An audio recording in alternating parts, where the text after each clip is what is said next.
गौरैया और श्री कृष्ण की अद्भुत लीला। कुरुक्षेत्र की पवित्र भूमि पर महायुद्ध की तैयारियां जोरों पर चल रही थीं। चारों ओर विशाल सेनाएं, हाथी, घोड़े, रथ और सैनिकों का शोर था। भूमि को समतल किया जा रहा था ताकि युद्ध में किसी प्रकार की बाधा न आए। बड़े बड़े पेड़ों को उखाड़ा जा रहा था और हर ओर युद्ध का वातावरण बन चुका था। उसी युद्ध भूमि में एक पुराने वृक्ष पर एक छोटी सी गौरैया अपने 4 नन्हे बच्चों के साथ रहती थी। वह अपने परिवार के साथ बहुत प्रसन्न थी, लेकिन उसे क्या पता था कि उसका छोटा सा संसार अब संकट में पड़ने वाला है। जब हाथियों द्वारा वह वृक्ष उखाड़ा गया तो गौरैया का घोंसला नीचे गिर पड़ा। चमत्कार से उसके चारों बच्चे सुरक्षित तो बच गए, लेकिन वे इतने छोटे थे कि उड़ भी नहीं सकते थे। अब गौरैया घबराकर इधर उधर देखने लगी। चारों ओर मृत्यु का वातावरण था। विशाल हाथी और रथ कभी भी उसके बच्चों को कुचल सकते थे। तभी उसने देखा कि श्री कृष्ण अर्जुन के साथ रथ पर बैठकर युद्ध भूमि का निरीक्षण कर रहे हैं। गौरैया के मन में आशा की किरण जगी। वह साहस करके छोटे छोटे पंख फड़फड़ाती हुई श्री कृष्ण के रथ तक पहुंची और करुण स्वर में बोली, हे प्रभु, कृपा करके मेरे बच्चों की रक्षा कीजिए। युद्ध आरंभ होने वाला है।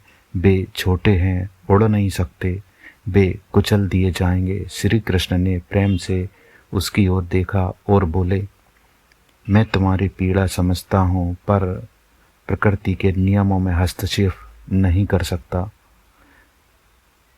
गौरैया ने साथ में कहा, प्रभु, मैं जानती हूँ कि आप ही सबके रक्षक हैं। मैं अपने बच्चों का भाग आपके चरणों में समर्पित करती हूँ। अब उन्हें बचाना या ना बचाना सब आपकी इच्छा है। श्री कृष्ण मुस्कुराए और बोले, अपने घोंसले में 3 सप्ताह का भोजन एकत्रित कर लो। गौरैया ने प्रभु के वचनों पर पूर्ण विश्वास किया और तुरंत दाने इकट्ठा करने लगी।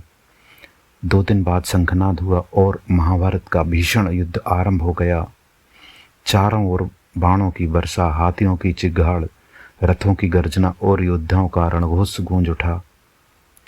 उसी समय श्री कृष्ण ने अर्जुन से कहा, मुझे अपना धनुष और बाण दो। अर्जुन चकित रह गया, क्योंकि श्री कृष्ण ने शस्त्र न उठाने की प्रतिज्ञा की थी।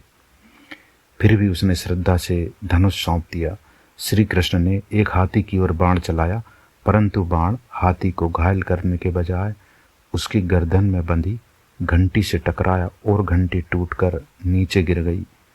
अर्जुन मुस्कुराए और बोले, प्रभु, यदि आप चाहें तो मैं लक्ष्य भेद दूं। श्री कृष्ण ने केवल मुस्कुराकर धनुष लौटा दिया। 18 दिनों तक भयंकर युद्ध चलता रहा। अंततः पांडवों की विजय हुई। युद्ध समाप्त होने के बाद एक दिन श्री कृष्ण अर्जुन को युद्ध भूमि के एक सुदूर स्थान पर ले गए। वहां जाकर श्री कृष्ण बोले, अर्जुन, इस घंटी को हटाओ। अर्जुन ने वही टूटी हुई घंटी उठाई। जैसे ही घंटी हटाई गई, उसके नीचे से एक के बाद एक 4 छोटे पंछी बाहर निकले। फिर उसकी माँ गौरैया भी बाहर आई। अर्जुन आश्चर्यचकित रह गए। 18 दिनों तक वही घंटी उस गौरैया परिवार का सुरक्षित घर बनी रही थी। 3 सप्ताह का भोजन भी उसी में उनके काम आया। अर्जुन ने हाथ जोड़कर कहा, प्रभु, मुझे क्षमा करें। आपको मानव रूप में देखकर मैं भूल गया था कि आप वास्तव में कौन हैं। मित्रों, जब कठिन जीवन में कठिन समय आए, जो चारों ओर संकट दिखाई दे, जब कोई रास्ता न दिखे, तब धैर्य रखिए, विश्वास रखिए, क्योंकि भगवान हमारे लिए भी कहीं ना कहीं एक घंटी रूपी सुरक्षा पहले से तैयार कर चुके होते हैं। जय श्री राधे कृष्ण।